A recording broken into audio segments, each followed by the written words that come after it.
Friends, ఈరోజు మీకు నేను పచ్చిమిరపకాయ బజ్జీ చూపిస్తున్నాను. కొంచెం చేస్తున్నాను.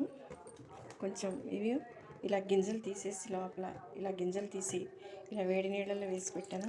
నీళ్ళు తీసి ఇలాగ పిండి పెట్టుకోవాలి. ఇలా ఇలా పిండి పెట్టుకోవాలి. ఇలా నూనె పెట్టాను. ఇలా పెట్టాక ఇప్పుడు ఇలా పిండి వేసాను కదా, లోపల పిండి కలుపుదాం. ఇది ఆలు ఉడకబెట్టి కొంచెం పచ్చిమిరపకాయ, కారం, బఠానీ అవి కలిపి పెట్టాను. ఇందులో కొంచెం వామాకులు ఇలా తుంపుకుంటే ఇలా అయిపోతాయి. చూడండి, ఇలా కట్ చేసుకోవచ్చు. ఫ్రెష్గా కోసిన ఆకులు కదా, ఇలా పేస్ట్లా అయిపోతాయి. దీన్ని ఇందులో కలిపేసుకోవాలి. మామూలుగా వాము వేయచ్చు, కానీ నేను వామాకులు వేస్తున్నాను. చూడండి, అంటే ఇంకొంచెం స్టఫింగ్ ఉంటుంది కదా, ఇలా కొంచెం దీనికి సరిగ్గా ఈ 4-5 కాయల కంటే రెండు ఆలుగడ్డలు చాలు. ఇలా పెట్టుకోవాలి, ఇలా కలిపి పెట్టుకోవాలి.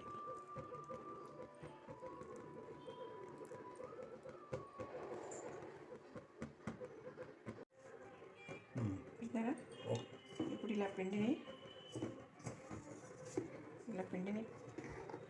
కలుపుకోవాలి. శనగపిండి, బియ్య పిండి, కొంచెం బజ్జీల పిండి తెలిసిందే కదా, కలుపుకోవాలి. దీనికి మాత్రం కొంచెం చిక్కగా ఉండాలి. దీనికి పచ్చిమిరపకాయ బజ్జీలు ఇలా కలుపుకోవాలి.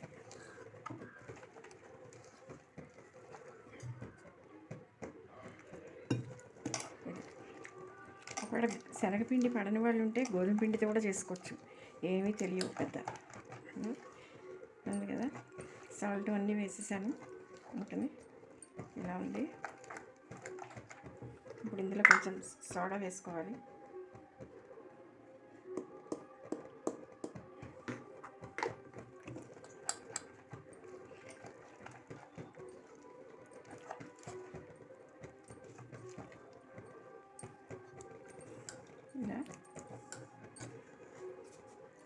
ఇలా కలిపాక ఇప్పుడు వీటిని స్టఫ్ చేసుకోవాలి. ఇలా పెట్టి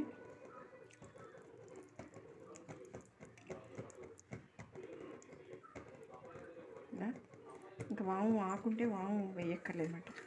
ఇలా తీసి ఇలా కడిగి మరిగే నీళ్ళలో వేసేసి అలా ఉంచేయాలి. స్టవ్ నుంచి మరిగే నీళ్ళు తీసేసి అందులో వేసి ఉంచేయాలి.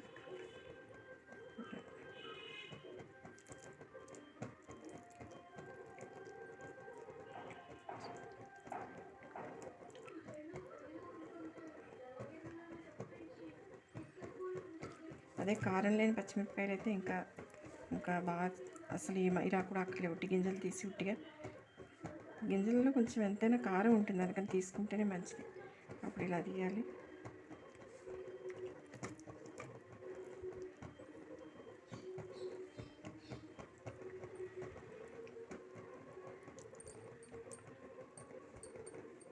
ఇలా పెట్టాలి. ఇప్పుడు నూనె మరుగుతుంది కదా,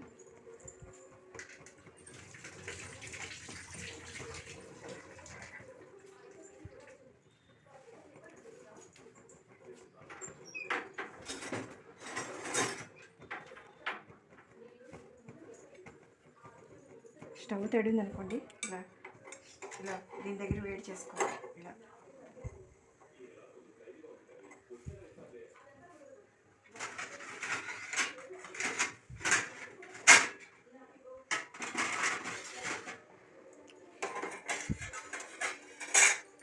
వెనకాల బాల్స్ తీయకండి, వస్తున్నాయి అవి. నూనె కాగితే ఇది వేసి కలిపాం కదా,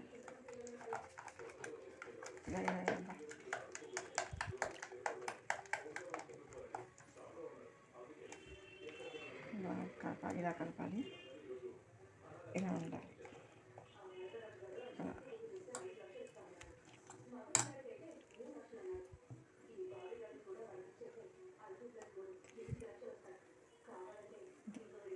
చూడండి, ఇలా తిప్పి దీన్ని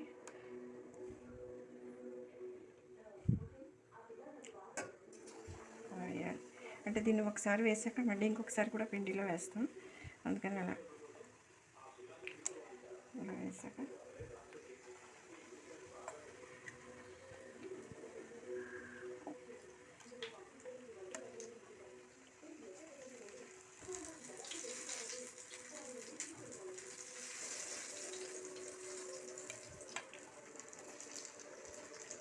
అవుతుంది.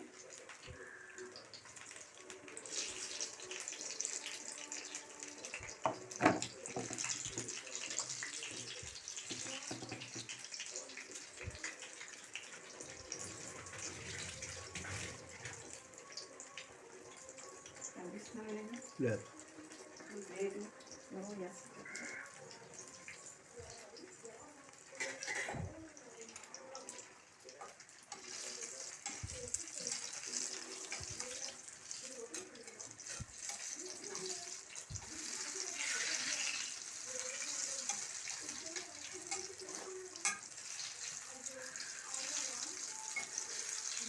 మైక్రోవేవ్లో కూడా చేస్తారు కొంతమంది, కానీ ఎప్పుడైనా తినేటప్పుడు ఇలా నూనెలో చేసుకుంటే మంచిది, బాగా వేస్తాయి.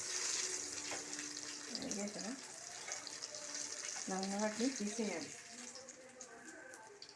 తీసాక ఆపేయండి. ఓకేనా,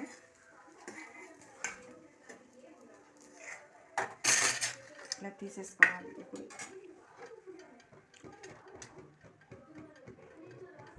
కొంచెం పలచం చేసుకొని పిండి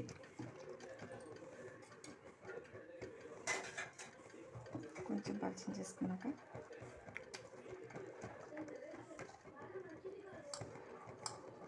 మళ్ళీ ఒకసారి ఇలా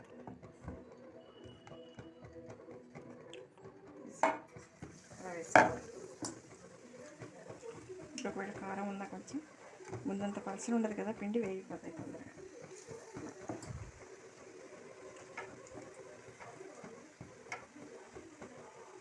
ఇది బజార్లో కొన్న శనగపిండి కాకుండా మనం శనగపప్పు ఆడించుకుంటే కనుక బాగుంటుంది పిండి. ఇలాగ కొంచెం కొంచెం మంట తగలాలి.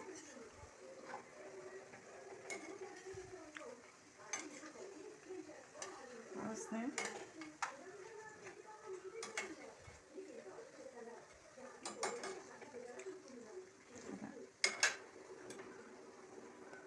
చేయాలి. నేను కనిపిస్తున్నాను, కొంచెం హై పట్టచ్చు. ఇవి కొనుక్కుంటే రెడీగా బాగానే ఉంటాయి, కానీ కొనుక్కున్న వాటిలో ఈ మైసూర్ బోండా కానీ పచ్చిమిరపకాయ బజ్జీలు దీంట్లో ఏమైనా సరే బయట చేసే ఆయిల్లో వేయించేవన్నీ కూడా దాంట్లో ఈనో సాల్ట్ వేస్తారట. అది వేయడం వల్ల ఏంటంటే అవి ఎంతసేపు పొగినట్టు ఉంటాయి పైగా, కానీ మన పేగుల్ని మాత్రం తినేస్తాయట. ఒకసారి నాకు అందులో ఫ్యాక్టరీలో పనిచేసే అమ్మాయి చెప్పింది, చాలా అసలు వెజిటేరియన్స్ అయితే అసలు తినవలసిన అవసరమే లేదు ఈనో సాల్ట్, ఎవరికైనా కూడా చాలా ప్రమాదం, తినకూడదండి, ఎప్పుడు వాడకండి అని చెప్పింది. కానీ బయట వేసే బోండాల్లో ఈనో సాల్ట్ తప్పకుండా వేస్తారు, కొన్ని వంటల్లో చూపిస్తున్నారు.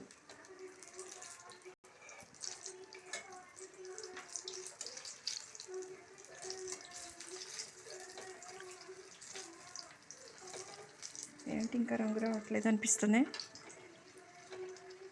వేగాలి కదా, కొంచెం కొంచెం లాంగ్ వీడియో అవుతుంది. చూసారు కదా ఇలా వేగుతుంది.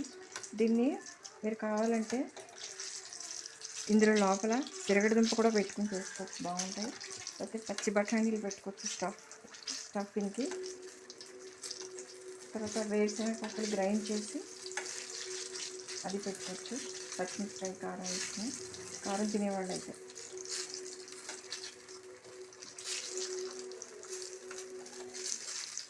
ఇలా